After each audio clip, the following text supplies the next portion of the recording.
یہ بڑا مشکل کام ہے. دین کے اوپر بات کرتے ہوئے انسان کو اسی طریقے سے فتویٰ بازی سے پرہیز کرنا چاہیے, اس کے ہر پہلو کے اوپر غور کرنا چاہیے.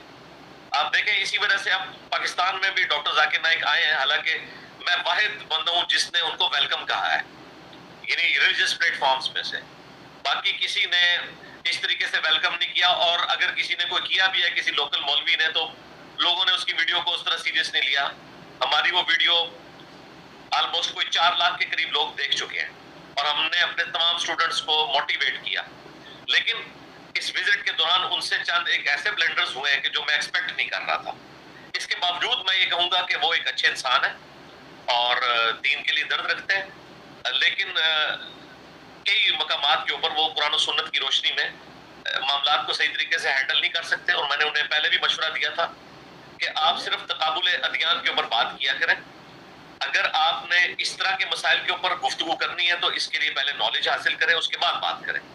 میں وہ مولویوں کی طرح نہیں ہوں کہ میں کہوں کہ تمہیں ڈگری حاصل کرو یا یہ کرو, لیکن ایٹ لیسٹ آپ کو اس ٹاپک کے اوپر سارا علم ہونا چاہیے, ہر اینگل سے اس کے اوپر آپ کو ریبٹل کرنا آنا چاہیے. ادروائز اگر آپ اپنی ڈومین سے باہر نکلیں گے بغیر نالج کے, تو پھر وہ اسی قسم کے جواب دیں گے جس قسم کے جوابات انہوں نے آپ کو دیے ہیں.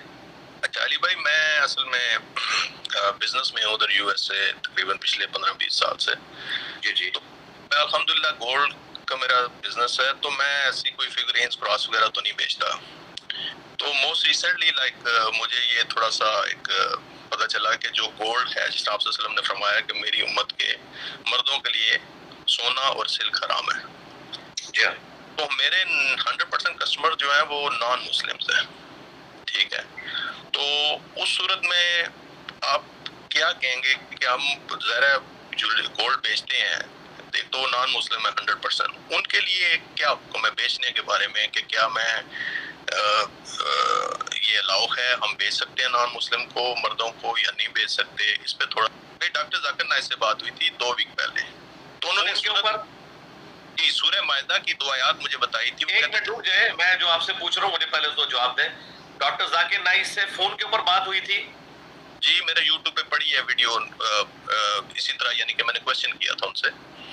فون کے اوپر نہیں, میں نے بھیجا تھا اپنا واٹس ایپ, انہوں نے کوشچن کیا تھا. اچھا, واٹس ایپ پہ بھیجا تھا, جو وہ ویکلی کوشچن آنسر سیشن کرتے ہیں, اس میں آپ نے اپنا سوال ان کو بھیجا تھا. جی ہاں, اب آپ سوال کریں آگے. اس میں انہوں نے بتایا سورہ مائدہ کی 2 آیات پڑھی تھی کہ جس میں اللہ تعالیٰ کی ذات نے کہا ہے کہ اور غلط کاموں میں اس کی تشریح یہ ہے کہ ایک دوسرے کا ساتھ نہ دو, اچھے کاموں میں ایک دوسرے کا ساتھ دو.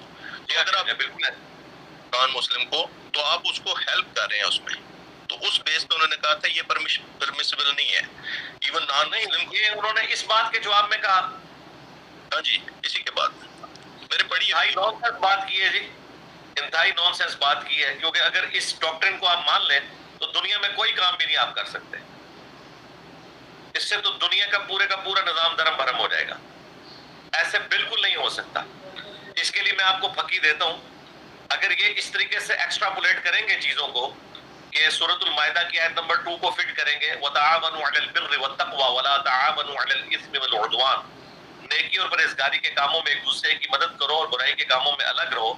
تو اس کا مطلب تو بھائی یہ ہے کہ پھر اگر آپ نے امریکہ کے اندر دودھ اور دہی کی دکان کھولی ہوئی ہے نا, تو کوئی نان مسلم آپ سے دودھ اور دہی لینے کے لیے آتا ہے, تو وہ آپ سے دودھ اور دہی لے کر چلا جائے, اور وہ دودھ استعمال کرنے کے بعد جو طاقت وہ گین کرے گا, اس طاقت کے ذریعے وہ جا کے کوئی بدکاری کر لیتا ہے, تو کیا آپ کے اوپر وبال ہوگا اس کا, کہ چونکہ آپ کی دکان سے اس نے دودھ لیا تھا, تو اس کے بعد جو اس نے اس سے طاقت حاصل کی اس کو اس نے برائی کے کاموں میں لگایا. اور بھائی دنیا میں ایسے کام نہیں چلتا. یہ پیورلی ایک بڑے ڈیفیکلٹ کوسچنز ہوتے ہیں, ان کو اس طریقے سے بلنٹلی آنسر کر دینا, میں نہیں سمجھتا کہ ڈاکٹر ذاکر نائک نے اگر ایسے کہا ہے تو یقیناً یہ ان کی طرف سے بہت بڑا بلنڈر ہوا ہے, جیسا کہ آپ بتا رہے ہیں. اگر ایسا ہے جو آپ مبینہ طور پر, اس طرح تو میرے بھائی ایک شخص اگر کوئی نان مسلم ہے, اسلام کا دشمن ہے, وہ آپ سے کوئی دکان پہ چیز لینے کے لیے آئے تو آپ اس کو چیز نہیں دیں گے. اس طرح دنیا کا نظام چل نہیں سکتا, نہ اسلام نے ایسی کو بات کی ہے. اور اس کے دلیل میں بخاری اور مسلم دونوں میں حدیث ہے کہ نبی علیہ السلام کی جب وفات ہوئی تو آپ کی وفات اس حال میں ہوئی کہ آپ کی زرہ, یعنی وہ جنگ میں جسم کو تلوار اور نیزے کے وار سے بچانے کے لیے جو آرمر پہنا جاتا تھا، یعنی جو لوہے کا لباس، اسے زرہ کہتے تھے، وہ گروی رکھی ہوئی تھی ایک یہودی کے پاس اناج کے عوض. یعنی نبی علیہ السلام نے یہودی سے اناج ادھار اٹھایا تھا، اور آپ کے پاس رقم نہیں تھی تو آپ نے اپنی زیرہ اس کے پاس گروی رکھی تھی. اور بخاری مسلم کے الفاظ ہیں کہ حضور کی وفات اسی حالت میں ہو گئی. بعد میں پھر نبی علیہ السلام کا قرضہ اتار کر وہ زیرہ حاصل کی گئی. تو کیا اللہ کے نبی علیہ السلام نے زیرہ ایک یہودی کے پاس رکھ کر جو اس سے کاروبار کیا تو آپ نے یہودیوں کو تقویت پہنچائی؟ یہ سارے جذباتی جملے ہیں. کل کو تو انہوں نے پھر یہ بھی کہنا ہے کہ عمران صاحب آپ نے فلاں ایئر لائن میں بھی سفر نہیں کرنا کیونکہ وہ ایئر لائن جو ہے اس کا ایک مالک یہودی ہے اور یہودی اسرائیل کو فنڈنگ کرتے ہیں. اس طرح اگر آپ کورالٹیز بنائے نا تو اس طرح دین کا نظام نہیں چل سکتا. سب سے بڑی بات یہ ہے کہ انہیں تو آپ کو یہ مشورہ دینا چاہیے کہ آپ امریکہ میں بیٹھ کے کیا کر رہے ہیں. آپ امریکہ کو ٹیکس دے رہے ہیں، اس ٹیکس کے ذریعے 3.8 بلین ڈالرز ہر سال اسرائیل کو فنڈ کرتا ہے امریکہ. اور ہر وہ قرارداد جو اسرائیل کے اگینسٹ آتی ہے یو این او میں، اسے ویٹو کرنے والا امریکہ ہے. تو میرے بھائی سب سے پہلے تو آپ کو امریکہ بھی چھوڑ دینا چاہیے اس اعتبار سے، کیونکہ آپ جو ہے وہ نیکی کے کام میں ان کی مدد نہیں کر رہے ہیں، برائی کے کام میں کر رہے ہیں.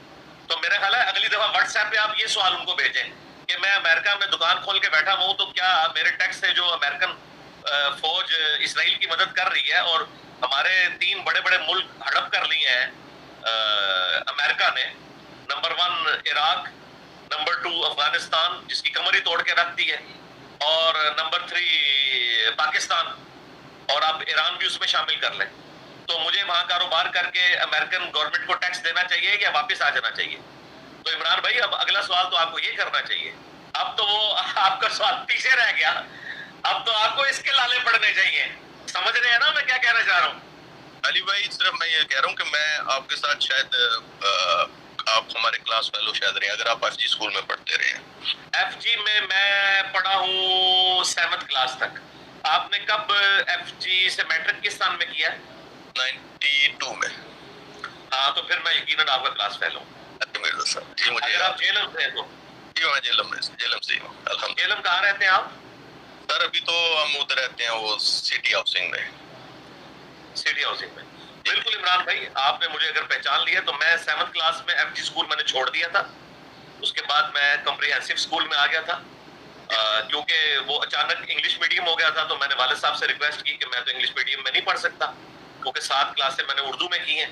تو 1 سال تو ہم نے بڑی مشکل سے گزار لیا اور اس کے بعد پھر میں اردو میڈیم میں آ گیا. لیکن پھر میٹرک کے بعد پھر ساری تعلیم انگلش میں تھی. پھر اللہ کا شکر ہے کہ اللہ تعالیٰ نے اس میں مہارت دے دی. تو میں 7th کلاس تک ایف جی اسکول میں ہی پڑھتا رہا ہوں. چلو بالکل آپ نے صحیح پہچانا ہے، میں نے بھی 92 میں میٹرک کی.